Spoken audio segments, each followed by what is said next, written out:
Hello students, good morning. आज का topic है हमारा संतत आवेश वितरण के कारण विद्युत क्षेत्र। संतत आवेश वितरण के कारण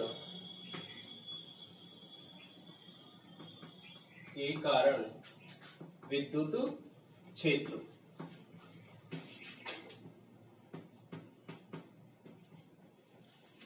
प्यारे बच्चों, संतत आवेश वितरण हम उनके प्रकार सभी बता चुके थे। संतत आवेश वितरण तीन प्रकार का होता है। पहला हमने बताया था रेखीय आवेश वितरण। दूसरा क्या बताया था? सतह आवेश वितरण या पृष्ठ आवेश वितरण, या दूसरे को हम कह सकते हैं क्षेत्रफल आवेश वितरण। और तीसरा क्या था? आयतन आवेश वितरण, ये बताया था। ठीक है, तो उसी के अंदर संतत आवेश वितरण के कारण विद्युत क्षेत्र क्या है, यानी तीनों प्रकार में विद्युत क्षेत्र क्या होता है, तो वो हम बता रहे हैं। तो इसको हम तीन प्रकार से डिवाइड करेंगे, क्योंकि सबसे पहला जो पॉइंट होगा वो होगा रैखिक आवेश वितरण के कारण, रैखिक आवेश वितरण के कारण विद्युत क्षेत्र। इसी का फर्स्ट पॉइंट बन गया, इसी का ही रैखिक आवेश वितरण जब बताया था तो क्या था। सबसे पहले देखो, इसमें हमें कूलाम का नियम कूलाम के नियम से पहले विद्युत क्षेत्र ज्ञात करना पड़ेगा। जैसे कूलाम का नियम क्या कहता है कि F बराबर 1/4 पाई Q1 Q2 बटा R स्क्वायर, और अगर सदिश रूप है तो यहाँ वेक्टर लगा देते थे और यहाँ R कैप लग जाता था। ठीक, ये कूलाम का नियम से कि विद्युत बल आता था। लेकिन अगर मान लीजिए यहाँ पे Q1 की जगह तो Q और इसके जगह Q नोट हो, यानी कि Q और Q नोट के बीच का विद्युत क्षेत्र है प्रतिकर्षण या आकर्षण बल। यहाँ पर F1 बटा में Q नोट जो होता था उसी को हम विद्युत क्षेत्र कहते थे, या विद्युत क्षेत्र की तीव्रता कहते थे। तो इसका जो मान आता था वो ये आता था 1/4 पाई एप्सिलॉन नोट, और ये आ जाता था Q/R स्क्वायर R नोट के बराबर आता था। अब उसी तरीके से ये तो आता था कंप्लीटली। अगर अल्पांश की बात करें, किसकी लिए बात करें? अल्पांश के लिए बात करें तो ये हो जाएगा 1/4 pi epsilon note. Epsilon note क्या था उस समय? निर्वात की विद्युतशीलता। तो ये अल्पांश के लिए जो आवेश है तो क्या पूरे लेंथ के अकॉर्डिंग है। अब देखिए ये अलग अलग है, कभी लेंथ के अकॉर्डिंग मानेंगे, कभी क्षेत्रफल के अकॉर्डिंग मानेंगे, या वॉल्यूम के आयतन के अकॉर्डिंग मानेंगे। तो ये है dq, क्या हो जाएगा? dq, और यहाँ पे आ जाएगा R स्क्वायर, क्योंकि ये R स्क्वायर और यहाँ पे R कैप लग जाएगा। ठीक है, तो ये dq है और ये R स्क्वायर आ जाएगा, तो हम ये R स्क्वायर को भी इस साइड ले सकते हैं। अब ये आता है विद्युत क्षेत्र। अब ये है सभी प्रकार के संतत आवेश वितरण के लिए यही यूजफुल होगा, उपयोगी होगा, न केवल रैखिक के लिए। तो ये तो कॉमन इक्वेशन है जो सब में लगेगा। अब हमारा पॉइंट स्टार्ट होता है रैखिक आवेश वितरण के लिए विद्युत क्षेत्र। ये समीकरण 1 बना ली हमने। अब क्या करेंगे? माना L लंबाई का चालक जिसमें संतत आवेश है, संतत आवेश संततता से वितरित होता है। तो हम केवल L लंबाई है तो किसके अनुदिश होगा? वो लंबाई के अनुदिश होगा। किसके अनुदिश है? लंबाई के अनुदिश। तो देखिए, जैसे मान लीजिए L लंबाई है इसकी, ये इसका कोई अल्पांश है, ये है dl। क्या है? dl। और dl है ये, और इसके अंदर अल्पांश का देखो टोटल अगर आवेश माने कुल आवेश तो q है, और अल्पांश पे जो प्रवाहित आवेश है वो क्या मान लिया? dq। क्या मान लिया? dq। तो समीकरण 1 था ये। तो समीकरण 1 में यहाँ पे dl और ये dq, तो जो जब रैखिक आवेश वितरण जो होता है, रैखिक आवेश वितरण या घनत्व, वो क्या होता है? लैम्डा। और लैम्डा का मान क्या था? dq upon dl, dq upon dl था। कुल की बात करें तो q अपॉन l, लेकिन हम सिर्फ मान निकालें किसका, तो dq का मान यहां से लेके आए तो लैम्बडा इंटू dl। रैखिक आवेश वितरण भी कह सकते हैं, रैखिक आवेश घनत्व। तो एक नई टर्मिनोलॉजी क्या है, यहाँ पर लैम्बडा का मान आया तो dq का मान क्या लिख सकते हैं हम, dq, ये समीकरण 2 आ गई, dq बराबर लैम्बडा dl। अब ये जो समीकरण 2 का मान समीकरण 1 में रखने पर, ठीक है, तो समीकरण 1 व 2 से, समीकरण 1 व 2 से, समीकरण 1 व 2 से देखिए क्या होगा कि जो dE है, dE वेक्टर, जो कि हम क्या निकाल रहे हैं, विद्युत क्षेत्र निकाल रहे हैं, तो वो क्या होगा 1/4 पाई एप्सिलॉन नॉट इंटीग्रेशन, ये dq है, क्योंकि लैम्बडा तो क्या है, रैखिक आवेश वितरण तो क्या कांस्टेंट होता है, क्या होता है कांस्टेंट, तो ये तो बाहर आ जाएगा इंटीग्रेशन से, तो यहां पे आ जाएगा लैम्बडा, और dq का जो मान है वो dl और अपॉन में r स्क्वायर, ठीक है, लैम्बडा अपॉन 4 पाई या फिर r स्क्वायर, और ये हो जाएगा r कैप के बराबर, ठीक है। तो ये आपको किस अनुदिश लगा है, l के, तो ये देखना पड़ेगा इंटीग्रेशन dl कितना आया, तो जितनी लेंथ वो टोटल आ जाएगी, और यहीं तक छोड़ते हैं इसको, ठीक है। तो इसका मान है, ये हमारा रिजल्ट आया है, किसका रिजल्ट आया, ये रैखिक आवेश वितरण के कारण कुल विद्युत क्षेत्र क्या हो जाएगा, यहाँ पे इंटीग्रेशन करेंगे, यहाँ की लंबाई का अनुदिश है, तो इंटीग्रेशन किसने, dl आ गया, किसका आ गया, dl के, ठीक है। तो रिजल्ट क्या मिला देखो आपको, ये प्राप्त हुआ dE वेक्टर बराबर, पहले आपने पुट किया, क्या पुट किया आपने यहाँ पे, ये जो dq के स्थान पे क्या आ गया, लैम्बडा dl तो लिखा है, तो लैम्बडा क्या है, ये जो रैखिक है ये तो क्या है, स्थिरांक है, ये क्या है, स्थिरांक है, जिसे क्या कहते हैं हम, संतत आवेश घनत्व भी कह देते हैं, क्या कहते हैं, तो ये है लैम्बडा बाहर आ गया, 1/4 पाई एप्सिलॉन नॉट है, और ये r स्क्वायर भी कांस्टेंट हो जाएगा, दो बिंदु के बीच की दूरी। तो अब इसमें क्या कर लेंगे, dl, ये क्या है dl, अब ये इंटीग्रेशन जो l है ये क्या है, पूरी लंबाई, यानी कि देखना पड़ेगा लंबाई कहां तक है, जहां तक ये लंबाई होगी वहीं ये इससे मल्टीप्लाई हो जाएगा, और ये मान किसके बराबर आ जाएगा, E के बराबर आ जाएगा। इंटीग्रेशन कंप्लीट होते ही किसका मान आ जाएगा, E वेक्टर का आ जाएगा, ठीक है। अभी DE लिख रखा है, अल्पांश कर लिए तो ये कर रखा है, ठीक है, तो ये DE वेक्टर हो जाएगा इसमें, और हाँ इंटीग्रेशन होते ही कंप्लीट हो जाएगा यहाँ पे, तो ये तो है केवल E। अगर DE बात करेंगे DE की, तो DE केवल क्या होगा 1/4 पाई एप्सिलॉन नॉट और dq upon r square r cap, integration करेंगे तो कुल आ जाएगा, यहाँ पे क्या आ जाएगा, कंप्लीट, ठीक है। तो ये कंप्लीट आ गए, विद्युत क्षेत्र यहां से निकाल सकते हैं, तो ये इसका रिजल्ट है, ठीक है। तो ये समीकरण 3 है, ये क्या है, रैखिक आवेश वितरण के कारण विद्युत क्षेत्र है, E वेक्टर बराबर lambda upon 4 pi epsilon not, और नीचे ये r स्क्वायर है, और अंदर क्या है इंटीग्रेशन में dl, और यहाँ पे लिख देते हैं l, मानी 4l लंबाई के लिए, लंबाई जितनी होगी उतने ही इससे गुणा हो जाएगा, आ गया समझ में, तो इस तरीके से था, ठीक है। तो ये यहाँ पे क्या आ गया, रैखिक आवेश वितरण आ गया। अब सेम इसी तरीके से दूसरा पॉइंट है, सेम इसी तरीके से क्या होगा, दूसरा बिंदु,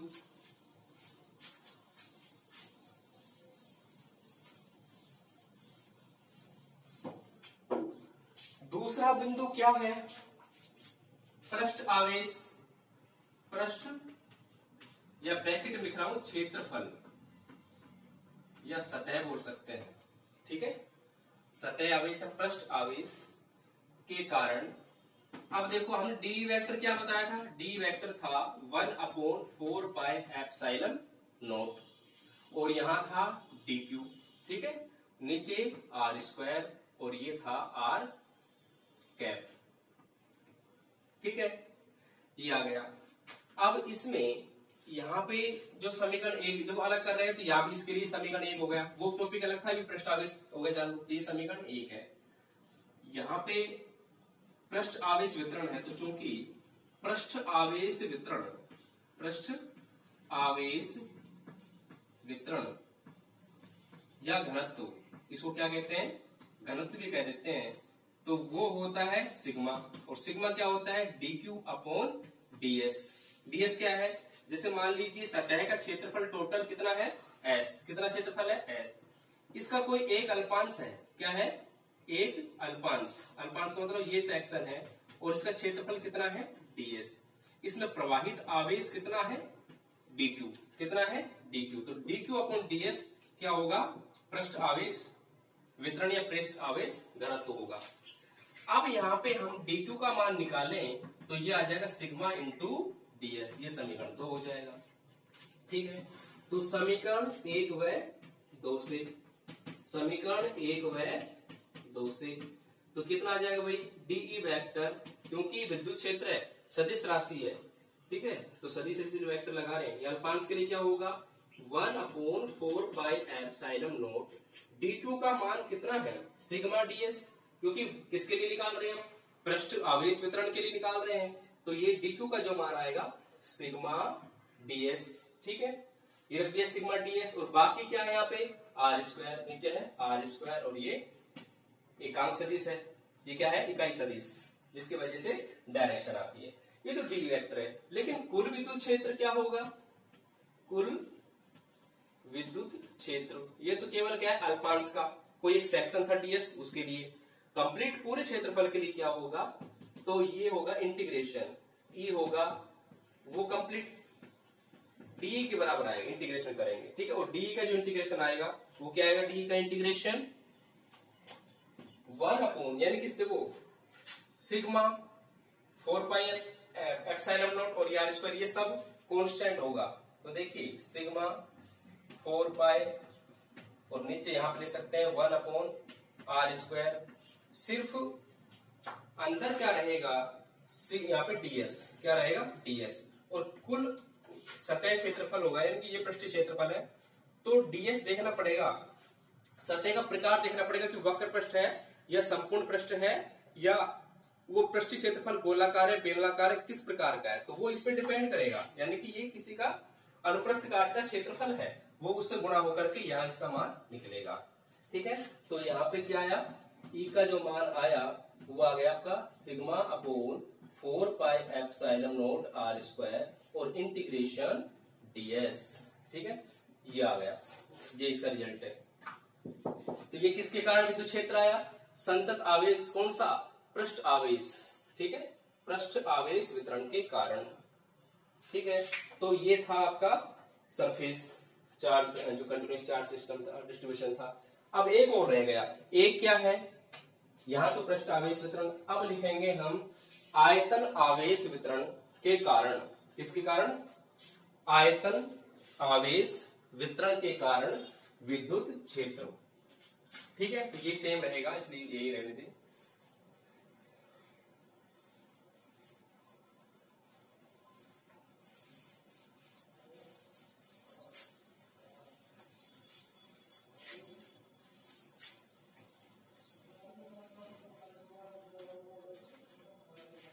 लिख रहे हैं हम यहाँ पे आयतन। सबसे पहले लंबाई की बात करी, फिर बाद में क्षेत्रफल की, तीसरे नंबर पे आयतन की बात कर रहे हैं। तो यहाँ पे देखिए, मान लीजिए ये डी, ये तो सबके लिए सेम होगा, ये समीकरण 1 है। आयतन की बात करेंगे तो आयतन जैसे मान लीजिए कोई 3D शेप है। 3D का मतलब है लंबाई चौड़ाई के साथ में क्या क्या है? उसमें ऊंचाई भी है। क्या है? ऊंचाई। तो इसका जैसे देखो, ये टॉप व्यू साइड दिख रहा है, ये साइड से ऐसे, और ये यहाँ पे है। ठीक है, तो ये साइड पे जो दिख रही है, ये पूरा सेक्शन बना लिया। इसका जो आयतन है, कंप्लीट का आयतन मान लीजिए v, और ये अल्पांश का आयतन कितना है? dv। कितना है? dv। तो यहाँ पर जो रो होता है वो होता है आवेश, आयतन, आयतन आवेश घनत्व या वितरण। ठीक है, आवेश, आयतन आवेश वितरण, या आवेश आयतन, आयतन आवेश घनत्व। इसका जो मान होगा अल्पांश के लिए, देखो कंप्लीट के लिए बात करेगा। अगर कंप्लीट है तो देखो चार्ज है इसमें, मान इसमें प्रवाहित जो आवेश है वो dq है अल्पांश में। कंप्लीट में कितना चार्ज प्रवाहित हो रहा है? q। तो रो की बात, अगर टोटल अगर वॉल्यूम आवेश की बात करेगा तो टोटल यानी कि टोटल क्या आएगा, वॉल्यूम आएगा। भाई कुल आवेश की बात करेगा तो कुल यहाँ पे आयतन आएगा। और अल्पांश की बात करेगा, अल्पांश का आयतन, आवेश की बात करेगा तो अल्पांश का ही आयतन आएगा। हम किसके लिए बात कर रहे हैं, अल्पांश के लिए बात कर रहे हैं। तो यहाँ पे जो रो का जो मान आया, रो इक्वल टू हो जाएगा dq upon dv, dq upon dv। अब यहां से dq का मान निकालेंगे तो dq का मान कितना हो जाएगा, रो इंटू dv। ये है समीकरण 2। सेम उसी तरीके से जिस तरीके से पहले करते आए हैं, समीकरण 1 व 2 से, समीकरण 1 व 2 से ये स्टार्टिंग में लैम्बडा था जो रैखिक आवेश घनत्व था, दूसरा क्या था सिग्मा जो क्या था सतह आवेश घनत्व था, तीसरा क्या आयतन आवेश घनत्व रो। ये तीनों फिक्स रहते हैं, कांस्टेंट रहते हैं, ठीक है। तो समीकरण में एक में हमने 2 का मान रखा तो डीई वेक्टर जो होगा कितना आया 1/4 ये तो के का मान है, कूलाम के नियम में जो नियतांक आया था। और d2 का मान रख रहे हैं तो d2 का मान क्या है, रो इंटू dv, नीचे क्या है r स्क्वायर, ठीक है। आप तो जानते हैं दोनों बिंदु आवेशों के मध्य दूरी। अब इसमें हमें जो कुल विद्युत क्षेत्र का मान निकालना है तो ये क्या होगा, इंटीग्रेशन dv का। तो इसमें जो d यानी कि वेरिएबल क्या है, केवल आयतन, तो और सारे कांस्टेंट है इसमें, ये भी कांस्टेंट है, ये बाहर आ जाएगा 4πε0 और r स्क्वायर बाहर आ जाएगा। किसका समाकलन होगा, dv। और कुल की बात करें तो टोटल। तो यहाँ पर हमने इसलिए छोड़ते हैं कि देखना पड़ेगा, आकृति पे डिपेंड है कि भाई ये घन है या घनाभ है या गोला है या बेलन है, सभी के आयतन अलग अलग आएंगे, उससे गुणा कर देंगे, इसका फिक्स मान आ जाएगा। अब ये स्टेप हम यही क्यों छोड़ते हैं, क्योंकि हमें पता नहीं आकृति किस प्रकार की है। भाई घन है तो घन का आयतन गुणा कर देंगे, घनाभ है तो घनाभ के आयतन से गुणा कर देंगे, इसलिए लिखा है कि टोटल वॉल्यूम आएगा। अगर कुल विद्युत क्षेत्रफल है तो कुल ही आयतन गुणा होगा इससे। अगर अल्पांश का विद्युत क्षेत्रफल ज्ञात करना है तो अल्पांश का ही आयतन गुणा होगा, ठीक है। तो ई का मान कितना आ गया, रो अपॉन 1/4 r स्क्वायर, और ये आ गया आपका dv, ठीक है। ये था, तो ये 3 मान थे, आया समझ में। ये 3 मान क्या क्या थे विद्युत क्षेत्र के लिए, देखो ज्वाइंट में लिखते हैं।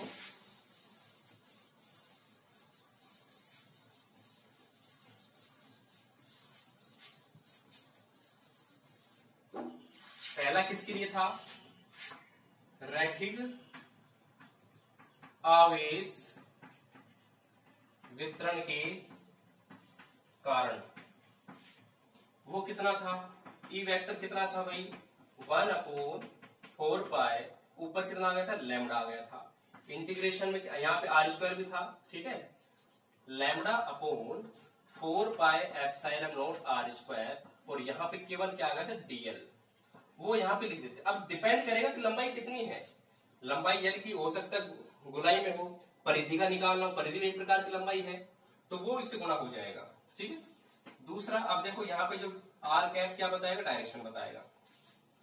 ई वेक्टर की बात करें दूसरे के लिए, दूसरा क्या था, दूसरा था पृष्ठ या सतह है, ठीक है, पृष्ठ या लिख देता हूं क्षेत्रफल, आवेश वितरण के कारण। अब निकाल क्या रहे हैं हम, सभी में क्या निकाल रहे हैं, विद्युत क्षेत्र, ठीक है। इधर भी के कारण विद्युत क्षेत्र, ठीक है। तो विद्युत क्षेत्र कितना होगा, यहाँ पे लैम्बडा के स्थान पे आ जाएगा सिग्मा, यहाँ पे क्या आ जाएगा सिग्मा, और 4πε0 r स्क्वायर, यहाँ पे L था, यहाँ पे एरिया आ जाएगा, क्षेत्रफल आ जाएगा, यहाँ dl है, यहाँ ds आ जाएगा और r कैप, ठीक है। सेम इसी प्रकार तीसरे में क्या हो जाएगा, पहला और दूसरा तो ये हो गया, ठीक है। तीसरा क्या था, तीसरा था आयतन आवेश वितरण, वितरण का मतलब बंटवारा, मैं पहले बता चुका हूं सारे टॉपिक। यानी कि अल्पांशों में यानी कि टुकड़ों में बट जाता है एक तरह से, लंबाई के टुकड़ों में बटना तो रैखिक आवेश, क्षेत्रफल के टुकड़ों में बटना आवेश का वो होता है पृष्ठ आवेश वितरण। आयतन है तो आयतन के भी टुकड़े करें तो आयतन भी अलग अलग भागों में बट गया तो वो आवेश भी बट जाता है। तो वितरण के कारण विद्युत क्षेत्र, विद्युत क्षेत्र। तो क्या आएगा इसके अंदर, उसी तरीके से ई वेक्टर आ गया, सिग्मा की जगह रो आ गया, यहाँ पे सेम रहेगा, ठीक है, और यहाँ पे आर स्क्वायर रहेगा, और इंटीग्रेशन यहाँ पे एस था, यहाँ पे बी आ गया और डी भी आ गया, आर कैप होगा, ठीक है। ये है 3 पॉइंट जो आज हमने डिस्कस किए हैं, तो इसीलिए न्यूमेरिकल में काम आएंगे, ठीक है। तो उम्मीद करते हैं आपको डेरिवेशन समझ में आएगा। और आप जब भी कोई भी डेरिवेशन देखते हो तो आप रफ नोटबुक या फेयर नोटबुक है, पेन, सारी चीज लेके बैठा करो, ये नहीं वीडियो देख रहे और ठीक है क्या क्या। जब आप इंटरेस्ट लेंगे सब कुछ समझ में आएगा, ठीक है। रजिस्टर पेन लेके साथ में बैठेंगे और साथ साथ थोड़ा थोड़ा नोट करते चलेंगे, स्क्रीनशॉट लेकर के या वैसे समझते हुए चलेंगे तो आपको सब कुछ समझ में आएगा। कुछ ज्यादा स्पीड नहीं है समझाने की, मैं आपको धीरे धीरे पढ़ा रहा हूँ, ठीक है। जो जिसका दिमाग कम चलता है, धीरे धीरे समझ में आता है, तो उसको भी आराम से समझ में आ सकता है ये, ठीक है। ठीक, और कईयों को चैनल ही सब्सक्राइब नहीं कर रखा, बार बार कहने के बाद भी, हमें कोई पैसे थोड़ी मिल रहे हैं, चैनल सब्सक्राइब करने से आपको फायदा होगा, ठीक है। Thank you.